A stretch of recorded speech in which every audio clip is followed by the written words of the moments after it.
네, 안녕하십니까. 한국방송광고진흥공사의 강신규라고 합니다.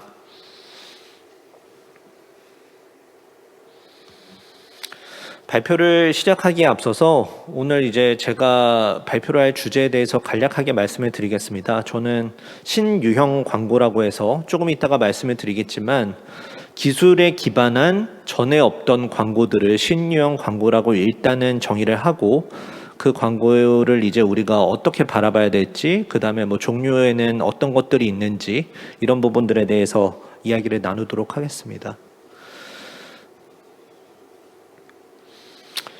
그래서 뭐 대략적인 목차는 이렇습니다. 왜 지금 신유형 광고가 우리가 주목을 해야 되고, 그 다음에 신유형 광고의 범위는 어디부터 어디까지고, 그 다음에 그 많은 신유형 광고들 중에 우리가 주목할 만한 대표적인 것들에는 어떤 게 있는지 한 3가지 정도를 살펴보고, 마지막으로 이제 신유형 광고가 갖는 가능성에 대해서 저희가 이야기를 나눠보는 걸로 하겠습니다.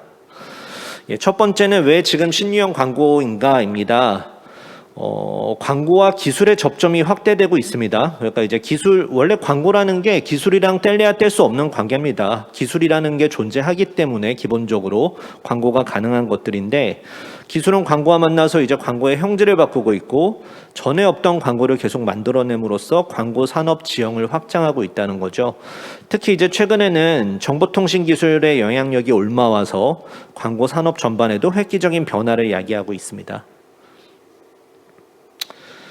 그렇게 기술 변화와 함께 새롭게 등장하는 광고를 우리가 신유형 광고다라고 총칭할 수 있을 것 같습니다. 물론 신유형 광고라는 말은 새롭다는 의미만 같죠. 그래서 그 안에 속하는 광고들이 구체적으로 어떤 속성을 갖는지는 설명해 주지는 못하는 부분이 있습니다. 마치 뉴미디어 같은 말이죠. 그 안에 시대와 상황에 따라 어떤 것이든 채워 넣을 수 있는 표현인 겁니다. 그렇기 때문에 신유형 광고라는 말도 미디어 환경과 시대에 따라서 그 세부 유형이 계속 바뀔 수밖에 없다라는 거죠. 그리고 이제 신유형 광고라는 말이 최근 들어서 완전히 새롭게 만들어진 말도 아닙니다. 간접 광고, 가상 광고 도입이 될 때 당시부터 비롯돼서 주로 이제 그동안은 규제 관점에서 법으로 규정되지 않는 광고를 지칭하는 데 쓰여 왔는데요. 어쨌든 지금에 와서는 조금 더 지능의 관점에서 신유형 광고를 우리가 바라볼 수도 있을 것 같습니다. 최근에는 더 고도화된 기술을 활용한 광고들이 등장하고 있습니다. 사실 오늘 제가 조금 논의에 초점을 맞추고 싶은 게 바로 이 지점인데요. 데이터라든지 인공지능, 사물인터넷, 증강현실, 가상현실, 공간 컴퓨팅 같은 기술들을 접목한 광고들이 미디어, 플랫폼, 콘텐츠의 경계를 자유롭게 넘나들고 있습니다. 그리고 기존에 있던 어떤 학문적 차원, 법적 차원의 논의로는 잘 설명이 되지 않지만 어쨌든 인공지능 광고, 메타버스 광고, 미디어 커머스, 디지털 사이니지 광고 이런 것들도 영향력을 확산하고 있다는 거죠. 그래서 지금 조금 유행하고 있는 것들을 제가 여기에는 간략하게 표로만 범위를 좀 글씨크기가 좀 작아서 죄송합니다. 표로만 이렇게 정리를 해놨는데 사실 여러 광고 대행사라든지 그 다음에 광고 업계 학계에 계신 여러분들의 말씀을 좀 들어서 이런 식으로 신유형 광고의 범위를 좀 규정을 해봤습니다. 그래서 전통적인 매체, TV, 라디오 광고 중에서도 이제 새로운 유형의 광고가 보이고 있고, 인공지능, 메타버스, 미디어 커머스, 인플루언서, 디지털 사이니지 측면에서도 굉장히 다양한 신유형 광고라는 것들이 등장하고 있습니다. 그 중에서 오늘은 시간 관계상도 있고 좀 더 가시적으로 보이는 것들 3가지에만 주목을 해보려고 하는데요. 그 첫 번째가 인공지능 PPL이라는 겁니다. 그 미리에드라는 회사가 있습니다. 처음에는 영화나 드라마의 그 특수효과 같은 것들을 담당하던 회사였는데, 인공지능 기술을 이제 콘텐츠에 접목하는 것들을 찾다가 인공지능을 이제 PPL 쪽에도 자동 합성이 가능하지 않겠냐? 라고 착안을 해서 그에 관련된 솔루션을 만든 회사인데요. 간단하게 이 미리에드의 인공지능 PPL에 대해서 좀 말씀을 드리도록 하겠습니다. 그러니까 대략적으로 설명하자면 이렇습니다. 광고를 배치할 장소를 미리 정하지 않고요. 인공지능이 맥락과 가장 잘 어울리는 곳을 찾아서 PPL을 합성을 한다는 건데, 일단은 조금 영상을 보면서 같이 우리가 이해를 해보는 시간을 갖겠습니다.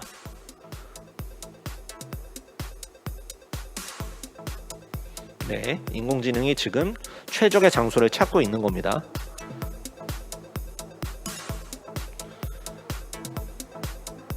그러니까 실물을 그 현장에 배치하는 게 아니라 촬영된 영상을 가지고 나중에 가상으로 합성을 하는 거라고 볼 수 있습니다. 그래서 한국적인 맥락에서 보자면은 간접 광고랑 가상 광고를 합한 것 정도로 볼 수 있을 것 같은데요.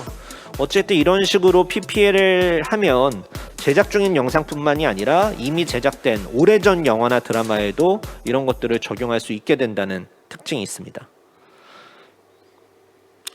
자동 PPL 합성 과정은 크게 세 스텝으로 구분이 됩니다. 첫 번째로는 스토리와 시청자층을 인공지능이 분석해서 최적의 영상을 찾는 거죠.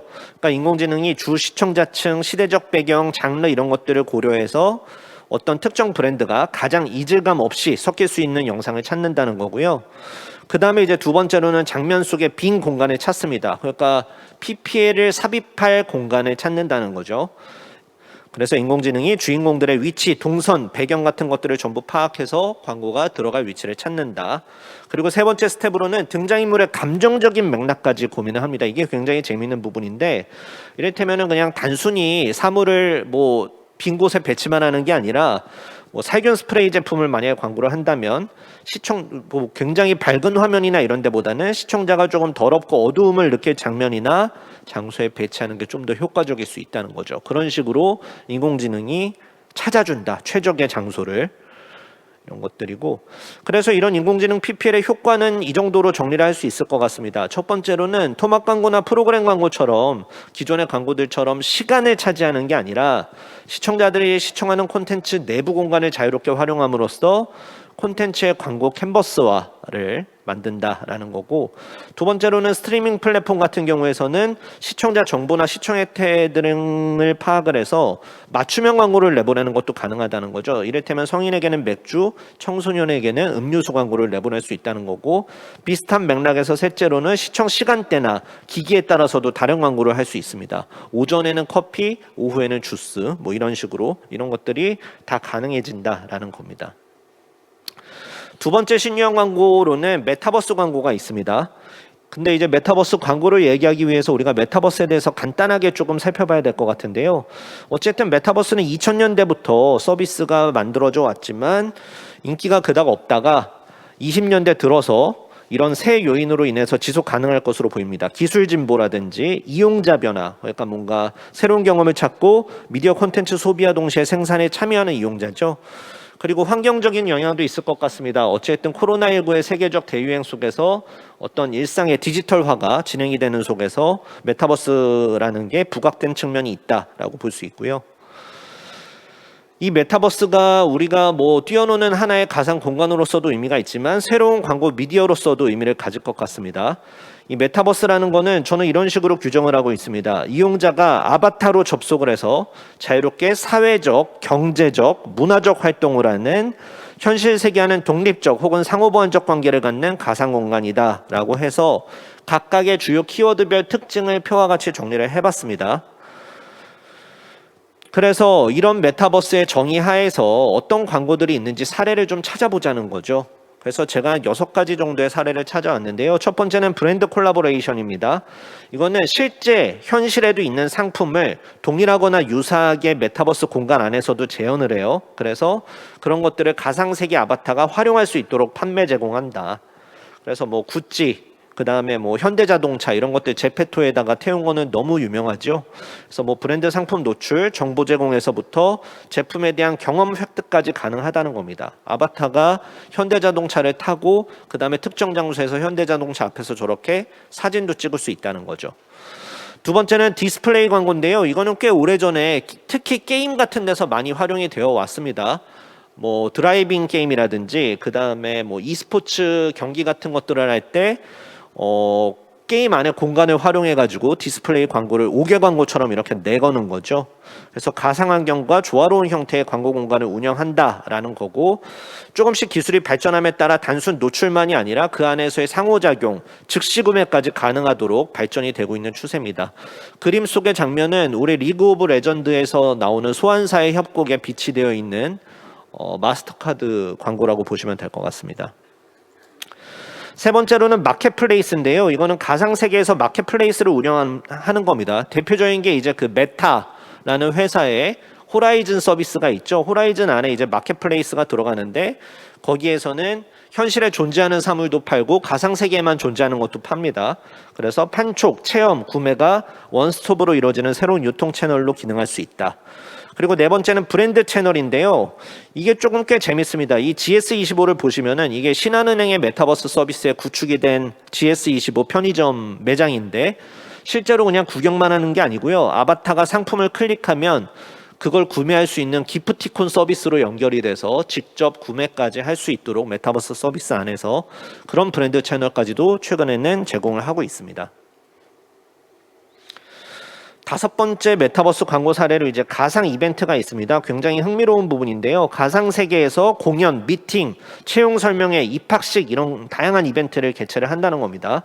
그래서 맨 아래 왼쪽에 있는 거는 그 2018년에 리그 오브 레전드 그 월드 챔피언십 결승전에서 여기 홀로그램 오른쪽에 있는 리그 오브 레전드의 캐릭터와 왼쪽에 있는 실제 아이돌, 가상 아이들, 여자 아이들의 소연이죠. 이렇게 둘이 합동 공연을 펼치는 모습을 우리가 볼 수 있습니다. 그리고 이제 오른쪽은 순천향대의 메타버스 캠퍼스인데 순천향대 같은 경우는 이제 뭐 단순히 입학식 같은 것만 개최하고 단순 이벤트성이 아니라 실제로 가상의 캠퍼스까지 구축을 해서 그 안에서 다양한 행사들, 그다음에 동아리 활동까지도 할 수 있게 만들고 있습니다. 마지막 메타버스 광고 사례로 이제 디지털 휴먼을 활용한 거를 볼 수 있을 것 같은데요. 디지털 휴먼은 뭐 3D 그래픽을 통해서 생성된 가상의 인물이죠. 온라인 활동에 기반해서 이용자들에게 영향력을 행사하고 있습니다.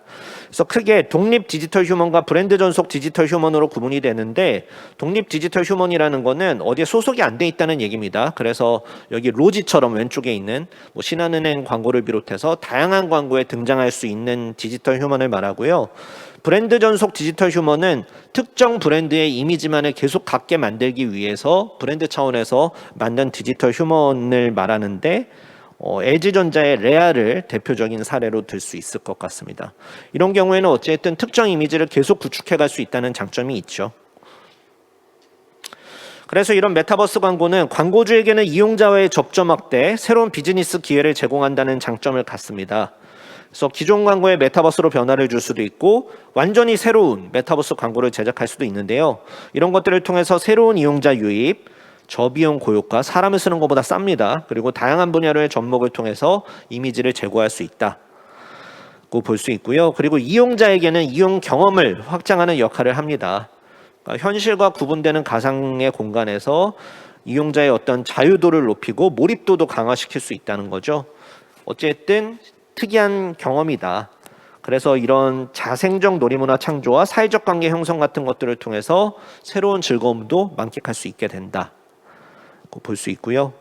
마지막 신유형 광고의 사례로 라이브 커머스를 조금 이야기해 보고 싶은데 라이브 커머스는 디지털 플랫폼, 뭐 이게 앱이 될 수도 있고 포털 서비스가 될 수도 있는데 그런 것들의 라이브 방송을 통해서 브랜드를 마케팅하고 상품을 판매하는 그런 서비스를 말합니다. 그래서 보통은 이제 이용자의 시청 전, 시청 동안, 시청 후의 경험 과정을 어떤 구매 과정으로 연결을 짓는다는 거예요. 필요성 인식, 정보 탐색, 구매 결정, 평가 과정으로 연결한다. 이런 것들이 라이브 커머스가 갖는 대표적인 특징이라고 할 수 있을 것 같고요.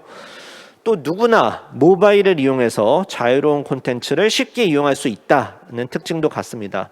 모바일만으로도 우리가 간편하게 제작 촬영이 가능하고 로그인과 라이브 촬영으로 누구나 방송을 할 수 있다는 거죠. 그리고 어쨌든 실시간 콘텐츠도 만들고 채팅 같은 기능을 이용해서 이용자와의 적극적인 상호작용도 할 수 있다는 겁니다. 이런 라이브 커머스의 효과도 몇 가지로 제가 정리를 해봤는데 브랜드 상품 노출, 참여, 관심, 구매 결과가 즉각적으로 도출이 된다. 그 콘텐츠의 흐름 안에서, 짧은 흐름 안에서 이런 것들이 다 도출이 된다는 거고, 그 다음에 노출 및 참여 이용자의 활동 데이터를 축적해서 이후에 맞춤형 광고 서비스도 제공할 수 있다라는 거고, 어쨌든 이거는 디지털 광고의 특징이기도 하지만 직접적인 효과 검증도 가능하다는 특징을 갖습니다. 그래서 이렇게 앞서서 말씀드린 신유형 광고라는 것들의 가능성을 정리하면서 이제 저의 이야기를 마무리를 해보려고 하는데요. 일단은 매체 중심으로 정의되던 광고 개념과 특성을 초월한다는 특징을 갖습니다. 특히 광고와 콘텐츠 간, 지금 라이브 커머스만 봐도 그렇죠. 이게 광고인지 콘텐츠인지, 그리고 광고와 커머스 간의 경계도 허물어지는 겁니다. 그리고 비교적 진입 장벽도 낮고 형식 규제로부터 자유로운 편이기 때문에 신유형 광고라는 게 다양한 시도를 할 수 있다는 점에서 광고주, 창작자, 제작자, 매체사에게도 매력적으로 다가갈 수 있다. 그리고 이용자와의 직접적인 접점을 형성하고자 하는 경향이 최근의 광고의 트렌드인데, 이런 신유형 광고라는 게 광고의 범위를 확장함으로써 광고 시장 전체에도 적지 않은 활력을 줄 가능성이 높다고 볼 수 있을 것 같습니다.